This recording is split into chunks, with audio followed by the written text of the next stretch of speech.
Astaghfirullah Rabbal baraya. Astaghfirullah minal khata. Sudut pandangan. Pandangan pertama adalah pandangan vertikal, yaitu perubahan sosial yang timbul pada pelapisan masyarakat. Ini pelapisannya, masyarakat berlapis-lapis, rakyat paling bawah sampai pemimpin negara paling atas. Nah, itu semua ada pelapisan-pelapisannya atau ada totakiyahnya, katanya orang Arab. Nah, totakiyatul mujtama ini merupakan sudut pandang vertikal. Bisa juga sudut pandang horizontal, yaitu perubahan yang timbul akibat dari pemekaran kegiatan. Apakah itu tambahnya jumlah profesi, apakah itu fungsi-fungsi yang timbul dari berbagai hal-hal baru yang dulunya tidak ada menjadi ada. Nah, jadi ada yang horizontal, ada yang vertikal, yang ke bawah, atas, atau menyamping. Perubahan sosial baik menyamping maupun vertikal ini harus diletakkan dalam konteks perubahan yang sebenarnya. Perubahan sosial itu sendiri, ya, bukan perubahan sosial itu ansih, tapi lebih merupakan perubahan penggunaan teknologi, perubahan pola-pola komunikasi, perubahan administrasi pemerintahan, perubahan sistem politik, perubahan tata niaga, sederet perubahan lain itu punya pengaruh dan dampak baik terhadap perubahan sosial yang vertikal maupun yang horizontal. Jadi melihatnya harus begitu. Nah, apabila kita lihat demikian, kita juga harus melihatnya dari sudut perjalanan waktu. Karena kita kan kalau sudah melihat perubahan-perubahan itu berdasarkan perubahan bidang-bidang lain dan dampak dari perubahan di bidang lain kepada kehidupan sosial, maka kita juga harus melihat adanya perjalanan sejarah. Artinya hal yang sama juga dulu menimpa masyarakat kita. Mungkin coraknya atau bentuknya lain-lain, tapi sama saja. Jadi kalau kita lihat umpamanya saja, ada rakyat, ada elit, ya. Maka dulu juga ada elit, cuma dulu elitnya Tumenggung, Demang, Tumenggung, sampai kepada Patih, Ratu, ya, Prabunya. Nah sekarang ini Tumenggungnya ganti, gembirnya jadi Korpri, loh, bentuknya lain, tapi pelapisannya sama, tuh, elit dan rakyat, loh, gitu loh, maksud saya. Jadi secara sejarah juga harus kita ketahui.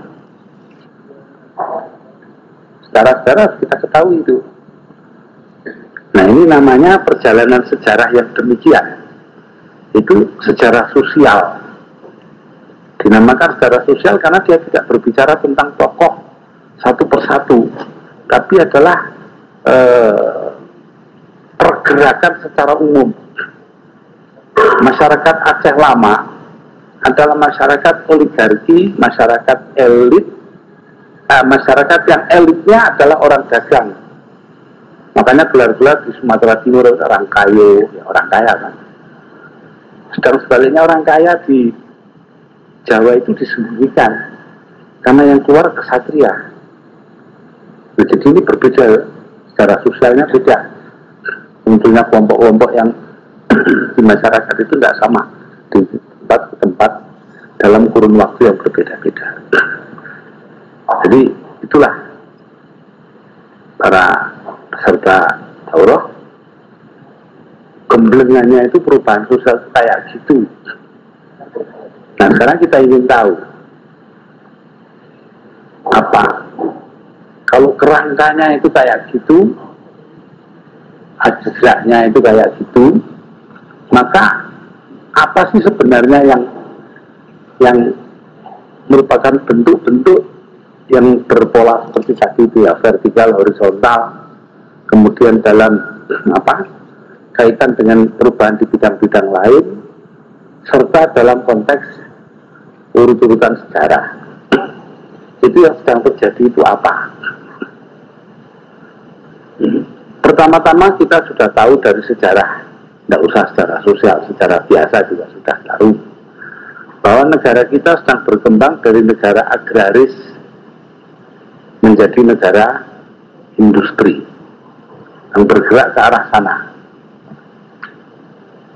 Masyarakatnya dari masyarakat tradisional kepada masyarakat modern. Hubungan antar manusia, antar warga masyarakat berubah dari hubungan paguyuban menjadi hubungan kelembagaan. Ini persyaratan dari negara modern adalah tumpuan kegiatannya bukan pada perorangan tapi pada lembaga. Nah, sedangkan pada masyarakat paguyuban itu pada orang. Makanya di masyarakat feodal itu orang itu macamnya itu sangat diperhatikan gitu. Pak Harto ini dianggap sebetulnya bukan begawan atau bukan tipe rojo, bukan. Tipe beliau itu bukan tipe cendekiawan atau tipe priayi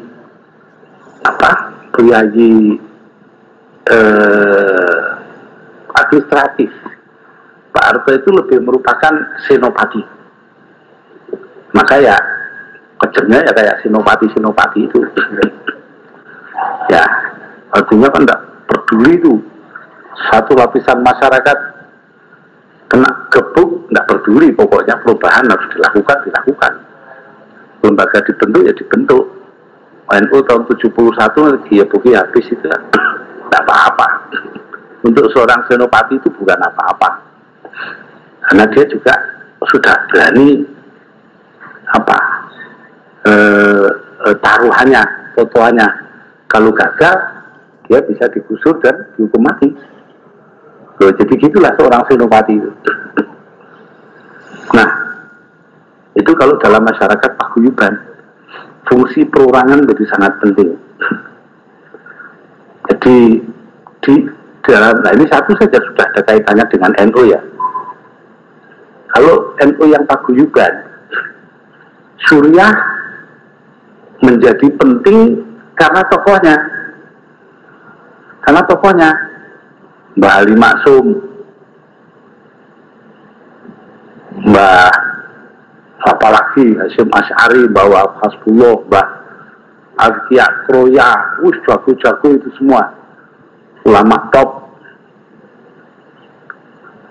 Sampai kita pada masa Mbah Kiai Ahmad Siddiq, wah itu ulama pemikir ideolog, wes sembarang kali. Jadi secara pribadi paguyuban itu. Tapi NU yang mengalami proses perubahan juga punya Suriah tanpa nama. Pokoknya Suriah sebagai lembaga, fungsi pemimpinnya ya memfungsikan lembaga Suriah, bukan memfungsikan dirinya. Contohnya Mbah Kiai Maskur ketika menjadi wakil Rois Am, maca kitab Rois dadi wakil Rois Am.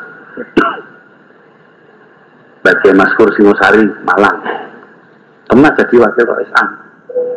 Ya mungkin juga waktu saya ini jadi katib awal dulu ya di PP Surya ya. Ya ora becus itu dipaksa kita paksakan supaya lembaga suriahnya jalan gitu loh, sebagai lembaga.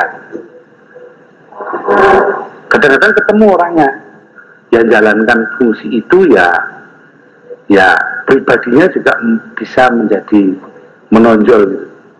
Baik berperan kelembagaan maupun berperan paguyuban, dia bisa. Ya, contohnya Mbak Kiai Sahal Mahfud umpamanya.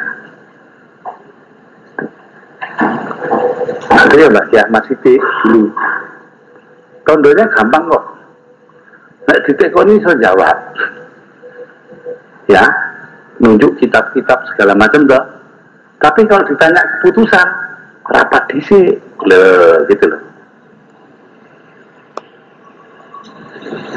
Nah, sedangkan kiai yang masih paguyuban itu kan tidak memperhatikan rapat kan, karpe dewe ngono lho, mutusi karpe dewe.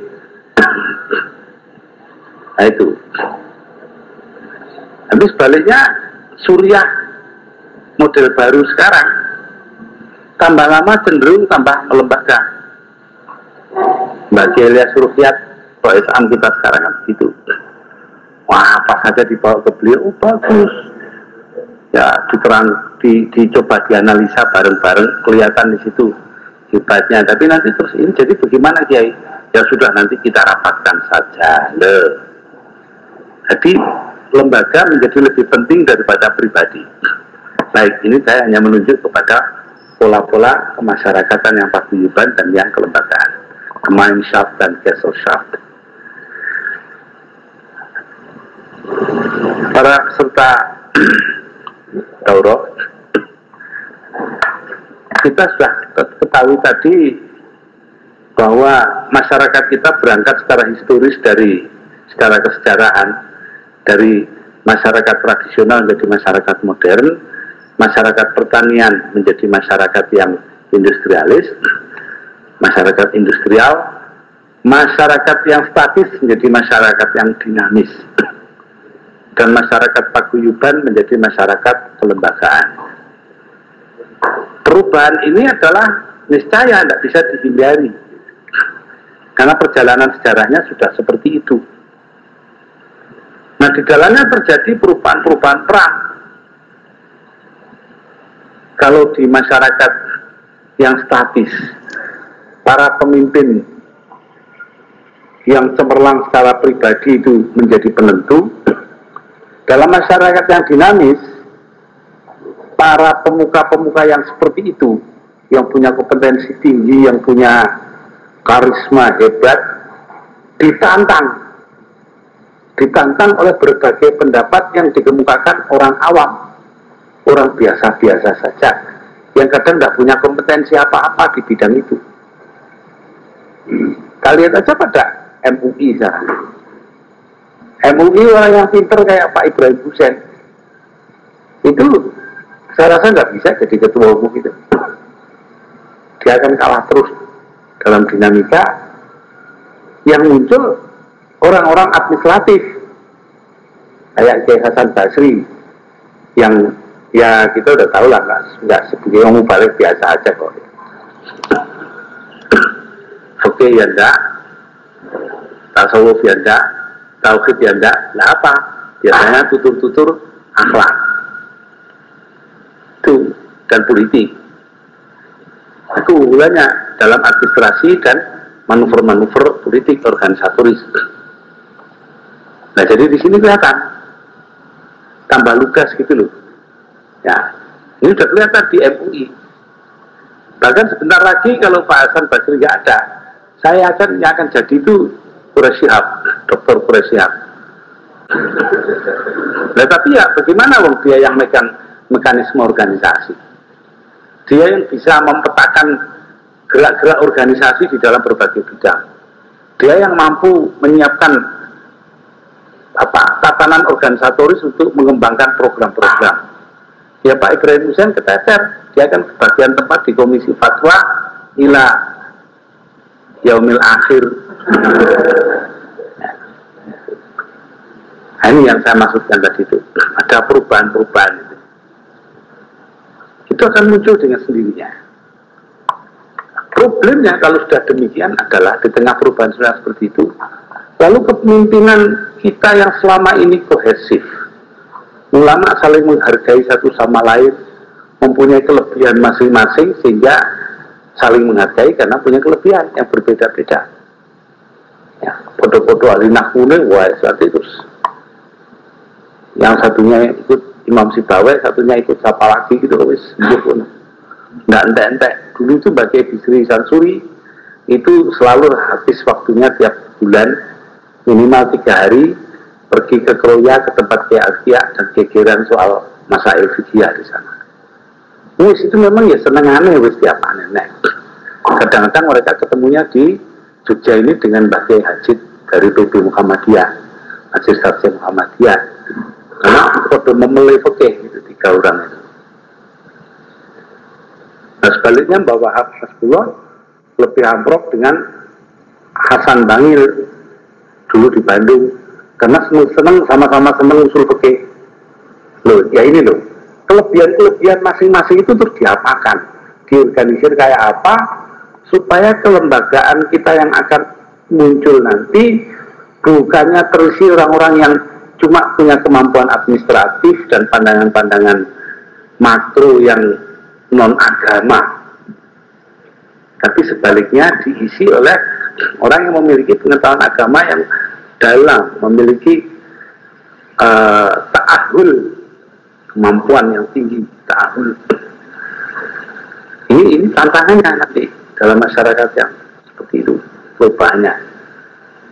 Lalu juga dalam masyarakat yang berubah dari masyarakat tradisional kepada masyarakat modern, nilai-nilai itu berubah dengan sendirinya. Kalau fikih itu tadinya merupakan kategorisasi, yang ini makbul indal jame, qaulul masyhur, ya yang macam-macam, qaulul mu'tabar ini itu, dan kita juga punya acuan gitu loh. Yang mana yang didulukan di antara Imam Nawawi dan Imam Rafi'i, Imam Ibnu Hajar Al-Asqalani dan Imam Ibnu Hajar Al-Haytami dan lain-lain. Jadi kita punya patokan-patokan mana yang didulukan prioritas-prioritas itu. Geger kayak apa, tapi patokannya itu ada. Nah sekarang ini dari kasus Nur Muhammad Iskandar saja sudah jelas, tidak ada patokan itu sudah mulai hilang. Sudah saya naik di buku fikih sana, padahal ya tidak. Ambil sana, oh enggak kau imam ini. Muktamar NU itu sudah biasa, sekarang pakai kitab yang tidak muktabar. Padahal Muktamar Surabaya dulu, Dr. Muhyiddin Wali mengemukakan tafsir apa itu namanya yang Marohi, terus itu buat kambuh itu ditulis dalam abad ini kan, tafsir Marohi tahun 35 enggak salah. Enggak mutabar itu kitabnya. Lalu sekarang itu seolah kitab begitu, lama-lama jangan-jangan Muktamar NU itu kaunya ngambil dari Mujarobat jadi ampang, tidak ada kedalaman dan pendalaman. Karena perubahan nilai, mau tidak mau kita harus mengikuti perubahan nilai itu. Ini yang menjadi sulit. Nah perubahan nilai itu intinya kan begini, menuju kepada apa ya, mencairkan kekakuan. Kalau dulu itu streng banget, saking strengnya itu sampai Rois Akbar dan Wakil Rois Akbar NU itu dulu geger masalah kentongan untuk memberi waktu sholat itu. Minda Ki Hasyim Asy'ari hukumnya haram, sebab itu tabuan. Tapi hingga Wakil Rois Akbar Kiai Fakih Mas Kumambang itu boleh, mubah, dan beliau didukung oleh guru mereka berdua, yaitu Kiai Mahfud Termas. Tapi itu dengan adab yang luar biasa. Ketika surat dari Kiai Fakih Mas Kumambang yang membolehkan menjawaskan kentongan itu sampai ke Tebireng, Kiai Hasyim memanggil para santri senior dan ulama-ulama setempat daerah Jombang dalam satu majelis. Kemudian apa itu namanya, dibacakan pendapat itu di muka para ulama semua. Coba, padahal sekarang kalau ada pendapat lawan kan malah disembunyikan. Dulu enggak, diadakan. Nah, terserah, kamu mengikuti terserah, tapi di Pondok Tebireng jangan. Loh, itu yang berlaku di situ pendapat beliau. Jadi dengan kata lain, kalau yang lain menganggap pendapat Kiai Fakih itu betul, ya silahkan, tidak ada masalah. Itu dua-dua sama betulnya gitu.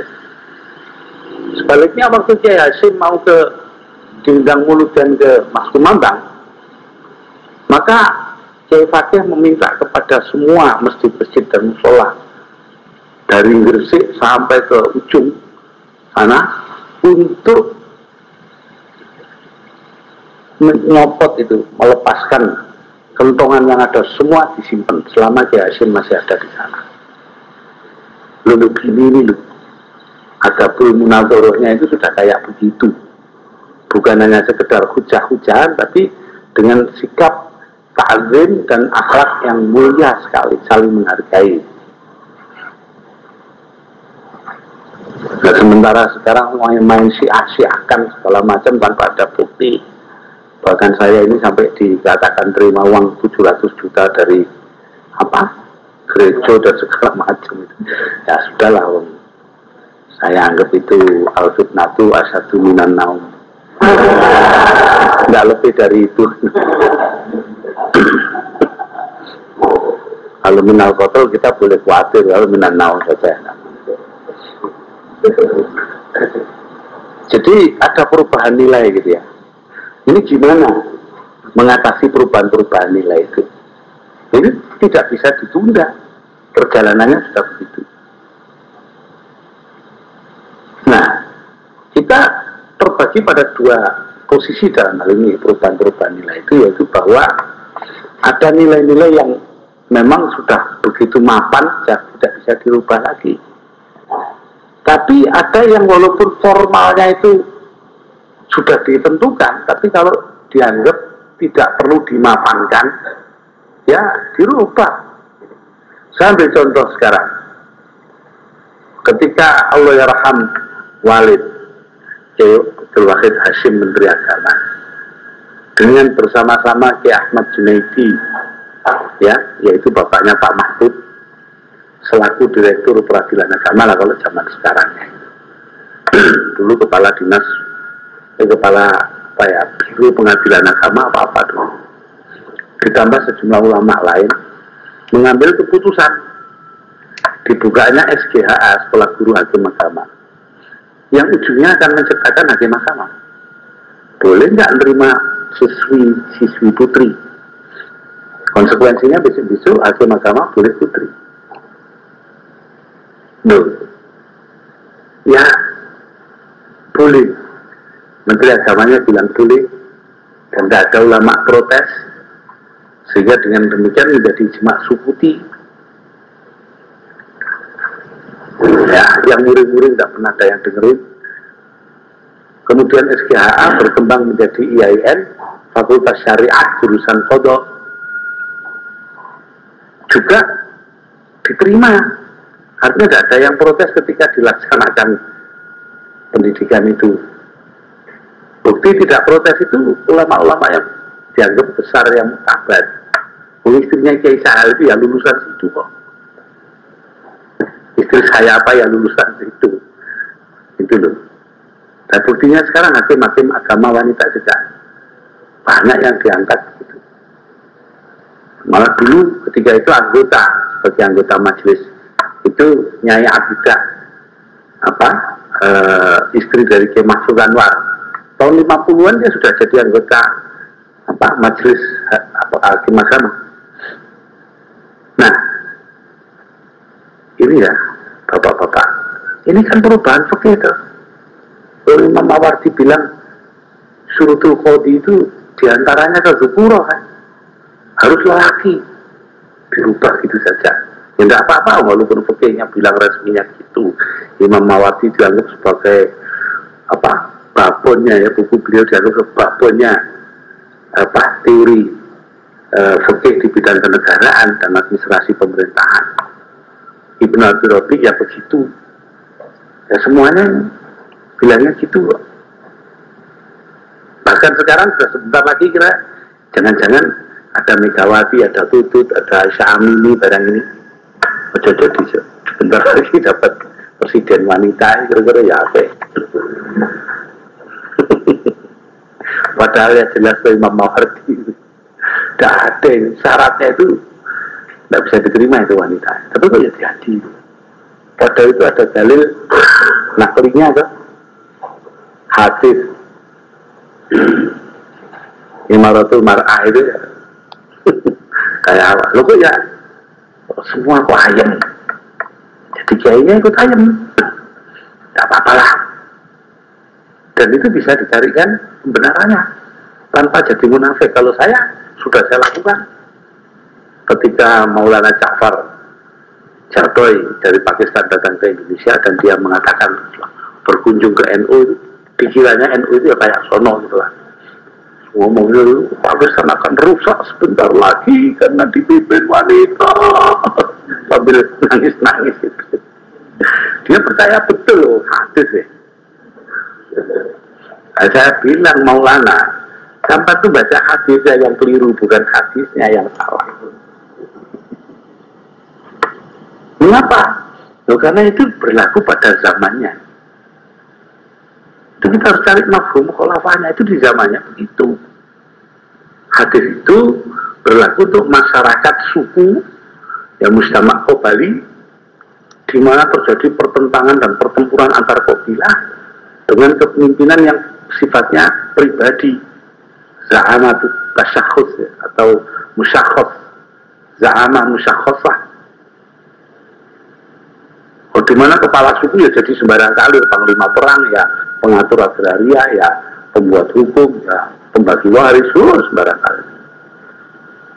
Nah, kalau gitu ya tidak bisa lain, memang harus lelaki. Tapi sekarang ini kan tidak.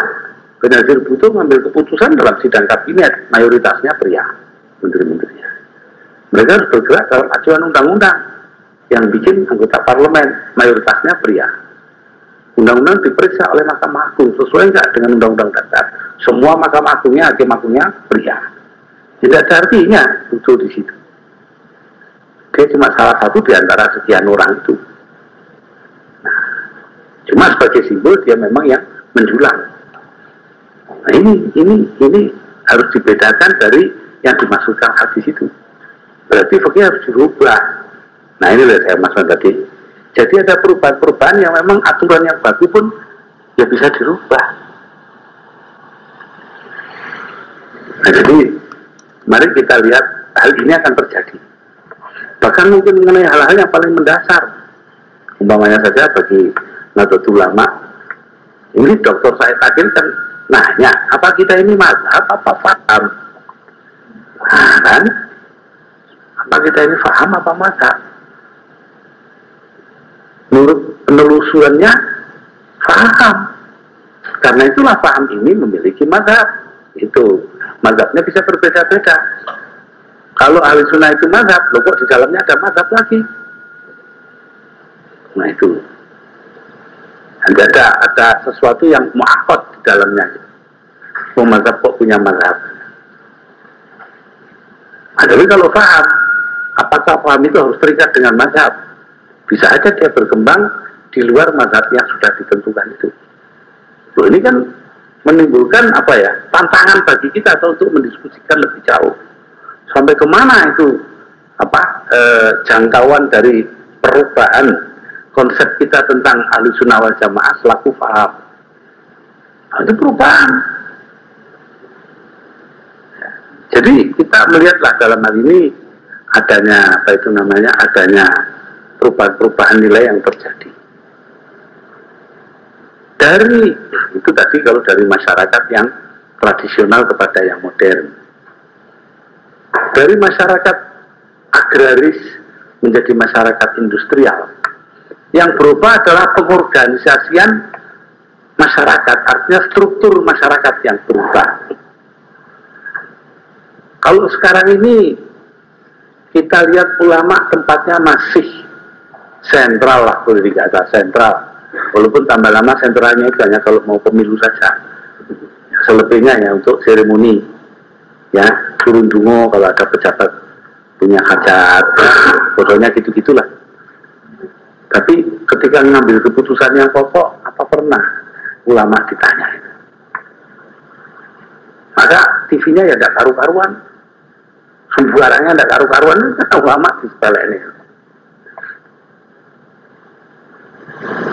Jadi ada perubahan peran, nah itu. Kalau sudah perubahan struktur masyarakat, ya bangunan sosial, ya tanzimul mujtama berubah, ya dengan sendirinya peran-peran juga berubah. Ulama yang tadinya menjadi pemutus kata itu bisa tersingkir, dia menjadi pengikut kata. Kalau ada teman kita yang gombal politik namanya Gus Miftah itu ngomong, ya, itu kan preman ya, premanan gombal, ya, definisinya kan gitu. Maka katanya Gus Miftah, yo kabeh ini fakta atau Gus sing faktoran.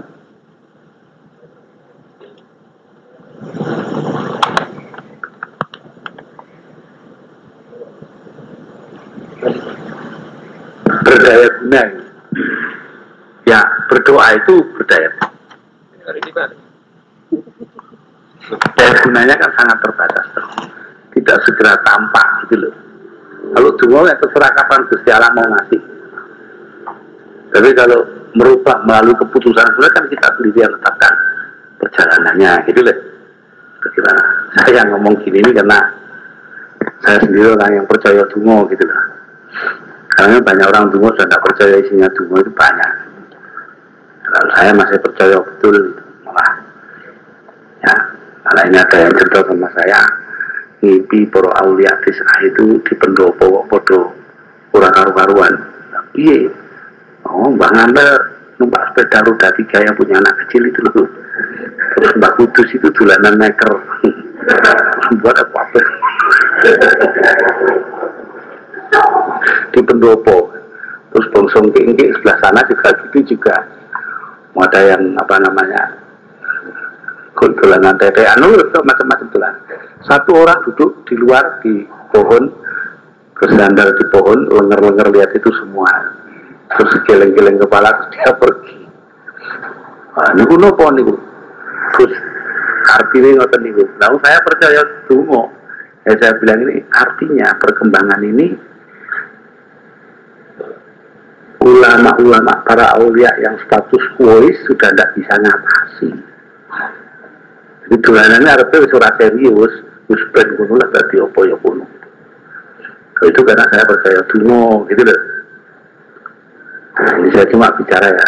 Tapi peran doa ini terus tambah lama tambah tidak membawa kemana-mana kecuali ya kebutuhan psikologis.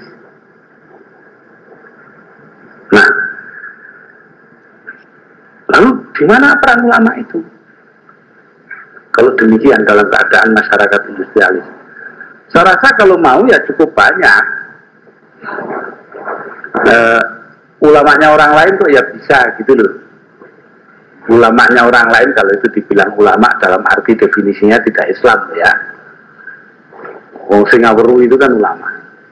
Orang mau bangun itu kan bikin sendiri agendanya, tidak pakai nunggu peranan, dia dikasih oleh masyarakat, dia bikin sendiri, ngurusi orang-orang sekeng, pemulung-pemulung di pinggir kali Code.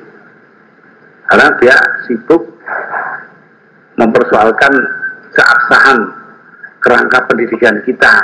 Dia kembangkan namanya pendidikan dasar, basic education. Tarbiyatul asasiyah. Nah, yang lain juga begitu, ambil peran sendiri-sendiri. Arya Ratna, seorang pemimpin Buddha, membuat agenda pengembangan masyarakat melalui apa itu namanya, lembaga-lembaga yang keagamaan yang sudah ada, difungsikan pada kemasyarakatan. Itu begitu banyak bisa dilakukan oleh semua pihak. Nah, yang Islam bagaimana? Ya dulu pernah dicoba oleh para mula Iran di zaman Shah Iran membuat yang dinamakan sistem qardul hasanah, yaitu para orang kaya menyerahkan uang kepada para mula. Ada Hujatul Islam, ada Ayatullah, ada Ayatullah Uzma, macam-macam tingkatannya lah ya. Serahkan uang dan oleh para pemimpin agama ini, si ulama-ulama ini, diserahkan kepada para fuqara untuk diputerkan, mendidik mereka menjadi kaum pengusaha kecil yang tapi kuat, tangguh. 50 tahun demikian muncullah kelas bazari yang bekerja di pasar-pasar, punya kios-kios yang utangnya sama kiai. Maka itu ketika Khomeini minta mereka untuk menentang Shah Iran, ya bangkit menentang. Nah, Khomeini meletakkannya dalam konteks agenda baru bagi Islam, yaitu Jumhuriyah, Musawe, apa lagi satu lagi dia lupa ya, Hurriyah, kebebasan, persamaan, dan republik. Coba dia menentang kerajaan, republik. Wah, Ayatullah lain muring-muring, apa ini? Islam dibatasi republik, tapi ya nyatanya yang menang Khomeini kan. Nah, jadi kita lihat di sini sebenarnya bisa ulama mengambil peran sendiri dalam suatu masyarakat industrialis pun, kalau mereka menyadari peranan itu bisa dikembangkan, agenda bisa dimekarkan, tapi ya harus punya keawasan gitu kan, intibah terhadap kebutuhan perubahan itu sendiri. Nah, dari sudut sejarah kita melihat tantangannya apa, Pak? Perubahannya apa? Dari sudut pandangan agama, kita berangkat dari masyarakat yang tidak demokratis menuju kepada masyarakat demokrasi. Masyarakat yang warga negaranya tidak ngerti hak-hak mereka, sehingga bisa digusur seenaknya, bisa diperkosa, bisa kita melihat tiap hari lah tukang becak dikeplai, hansip itu. Seorang gubernur yang begitu mulia, begitu tinggi, hanya lihat bis yang tidak kena ditoto turun, supir itu turunkan supirnya ke ampun ya, bisa-bisa gubernurnya namanya Ali Sadikin tidak pakai proses hukum ya. Ya lebih jauh lagi malah orang bisa ditembak seenaknya ini. Beberapa tahun yang lalu itu ya Kapolri yang kemarin itu siapa namanya, Banu Rusman, bisa jadi Kapolri karena jasanya memberantas kejahatan di Polda Metro Jaya. Caranya gimana? Si jenenge preman itu dikurep nih, terus belakang dengkulnya ditembak dengan peluru plastik gas, remuk kan tulang lututnya, tidak bisa jalan, jadi tidak bisa berbuat jahat lagi. Ya tapi yang jahat yang mana coba? Yang tidak memberi peluang orang itu, yang tidak ngerti ukuran hukuman. Padahal fikih itu ada ukurannya. Ada tagribu sana, wadah dorb, atau dorbin, wadah hapes, bahkan ada kisos derajat-derajatnya. Ini kok hukuman cuma satu, peluru plastik. Kenapa plastik? Karena kalau plastik tidak infeksi gitu saja. Tidak ada itulah Pak, keracunan. Kalau logam kan di dalam tubuh bisa meracuni. Ya cuma itu saja belas kasihannya. Dan itu ulama jangankan kok mau bikin agenda menghapus, tahu saja tidak. Lebih jauh lagi, mau tahu saja tidak. Kita habis dengan rutin-rutin kita, mulai hall sampai sembarang karir lah sudah. Terakhir ditambahi pemberangkatan haji dari pendopo kabupaten, itu termasuk minal ibadat al-hadisah. Makanya bagi saya itu kadang-kadang saya itu ya merasa kesepian gitu ya di dunia kekiaian Islam itu. Sementara saya ke Boston, setel televisi, di sana Rabbi Mayer, seorang pendeta Yahudi lah. Yahudi itu kan per definisi itu jahat ya kan, di mata kita kan gitu. Maka Rabbi Mayer ini diwawancara, mengapa dia berani melanggar undang-undang Amerika Serikat sendiri, dia penduduk Amerika dengan melindungi para pekerja gelap dan orang-orang migran gelap ke Amerika yang tidak punya kartu penduduk, tidak punya izin tinggal. Itu menentang hukum Amerika, melindungi mereka itu. Apa katanya Mayer? Saya pilih. Kalau yang itu cuma cari kerjaan, ya saya bilang pulang. Tapi kalau itu adalah tokoh-tokoh politik yang kalau pulang akan ditembak mati tanpa proses pengadilan, ya harus dilindungi. Sebab sinagog, gereja dan masjid ini, kata dia loh ya, bukan katanya Islam, adalah tempat perlindungan dan pemberian hak asasi manusia yang paling tinggi.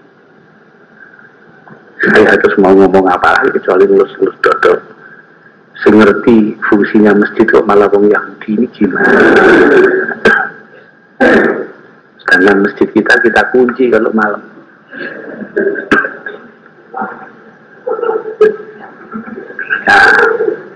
Ya itulah.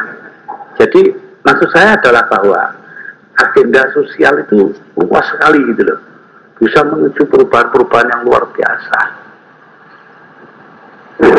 Bahkan yang tidak kelihatan sebagai agenda saja. Ketika Mahatma Gandhi melihat dari tradisi Hindu, dia kembangkan yang dinamakan Satyagraha, perlawanan tanpa kekerasan. Orang tidak baris saja protes. Ketika boykot, ngejak orang boykot jangan beli garamnya Inggris, gawe dewe, ayo baris ke pesisir, gawa baskom. Ratusan ribu orang ikut beliau, digebuki polisi itu ya tidak ngelawan, tidak apa, jalan terus saja gitu. Mari kita kepung pabrik tekstil di Amritsar, sekian ratus ribu orang ikut serentak, digebuki polisi ya diem saja, tidak ngelawan, tidak apa. Jatuh satu yang lain maju ganti, lama-lama kan polisinya kesel sendiri. Nah, ini semua ya perubahan sosial dari sudut sejarah itu begitu. Dari sudut negara yang tidak memiliki kedaulatan hukum, tapi kedaulatan kekuasaan. Apa katanya penguasa? Negara kita masih begitu, sedang menuju ke negara hukum. Nah, masyarakat yang demikian itu lalu peranan ulamanya bagaimana? Inilah pertanyaan-pertanyaan saya ajukan. Masih banyak lagi sekian itu yang Anda semua harus melihatnya dan mengacanya, tidak cukup dalam daurah sekarang. Tapi kita sudah tahu lah, agenda sosial kita, agenda organisasi kita sangat tergantung kepada perubahan sosial yang akan terjadi. Bagaimana orang yang lungo kaji pengselikur tapi dari uang korupsi lah. Satu contoh kecil. Bagaimana kita ini bisa mengatur agar supaya uangnya orang banyak itu aman? Jangan seperti sekarang, hilang, ada semua hilang. Bagaimana? Itu semua agenda loh itu. Orang lain sudah bisa. Orang lain sudah maju di bidang itu. Coba Anda perhatikan. Kalau ada musibah apa-apa, apakah itu Galunggung dulu, daerah basis NU itu Galunggung. Apakah tsunami di mana dulu? Banyuwangi, Curahjati, juga daerah basis NU itu. Apa-apa lagi gitu ya, Jambi kemarin ini basis NU. Ataukah Flores, dia basis NU itu yang kena banjir itu.